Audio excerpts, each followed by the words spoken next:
আপনি সংসদে দাঁড়িয়ে বলবেন, সমাজ বিনির্মাণের কথা বলবেন, মাদকের বিরুদ্ধে কথা বলবেন, আবার ওই সমাজকে যেই নাটক সিনেমা নষ্ট করে, মাদক যেই নাটক সিনেমা প্রমোট করে, সেই নাটকের জন্য সেই সিনেমা প্রদর্শন বন্ধ হওয়ার কারণে আপনি রাস্তায় এসে প্রতিবাদ সমাবেশ করবেন, এটা ভণ্ডামি ছাড়া আর কিছু হতে পারে না।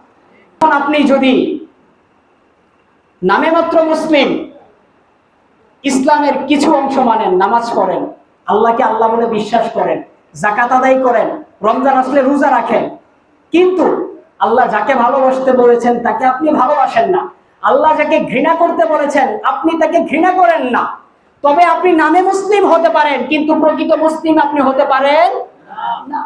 এটা আল্লাহর সাথে সুবিধাবাদী বন্টন। এটা নিলাম, এটা নিলাম না, এটা আমার জন্য, এটা আল্লাহর জন্য। ইবাদত আমরা কার জন্য করি? ইবাদত আমি আল্লাহর জন্য করছি, কিন্তু আমি কাকে মুহাব্বত করব, কার আদর্শে আমি চলবো, এটা আমার ব্যক্তিগত বিষয়। এখানে ইসলামের কোন হুজুর এখানে ধর্মকে টেনে আনবেন না। আমি বিবাহ শাদী কিভাবে করব, এটা আমার ব্যক্তিগত ইচ্ছা।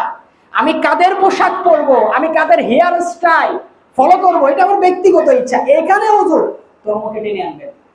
ও মুসলমান, আওয়াজ দিয়া বলেন না, আপনার কাপড়ে, আপনার চরিত্রে, আপনার আচরণে, উচ্চারণে ইসলাম আছে না নাই?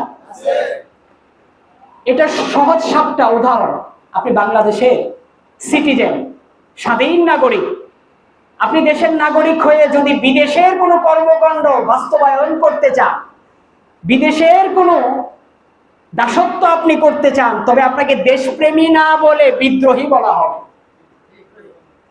আপনাকে দেশপ্রেমী না বলে বিদ্রোহী বলা হবে। ঠিক তদ্রুপ আপনি সংসদে দাঁড়িয়ে বলবেন, সমাজ বিনির্মাণের কথা বলবেন, মাদকের বিরুদ্ধে কথা বলবেন, আবার ওই সমাজকে যেই নাটক সিনেমা নষ্ট করে, মাদক যেই নাটক সিনেমা প্রমোট করে, সেই নাটকের জন্য সেই সিনেমা প্রদর্শন বন্ধ হওয়ার কারণে আপনি রাস্তায় এসে প্রতিবাদ সমাবেশ করবেন, এটা ভণ্ডামি ছাড়া আর কিছু হতে পারে না। কথা ঠিক না বেঠিক? আপনি সংসদে দাঁড়িয়ে মাদকের বিরুদ্ধে কথা বলছেন, আপনি সংসদে দাঁড়িয়ে সমাজ বিনির্মাণের কথা বলছেন, যে আমাদের সমাজটা সুষ্ঠুভাবে পরিচালিত হতে হবে, আমাদের সমাজ থেকে মাদককে বন্ধ করে দিতে হবে। সমস্যা হচ্ছে নাকি আওয়াজে? কিন্তু আপনি সিনেমা প্রদর্শন বন্ধ হয়ে যাওয়ার কারণে আপনি রাস্তায় এসে প্রতিবাদ সমাবেশ করতেছেন, এটা আল্লাহর সাথে গাদ্দারি, এটা আল্লাহর সাথে বিশ্বাসঘাতকতা।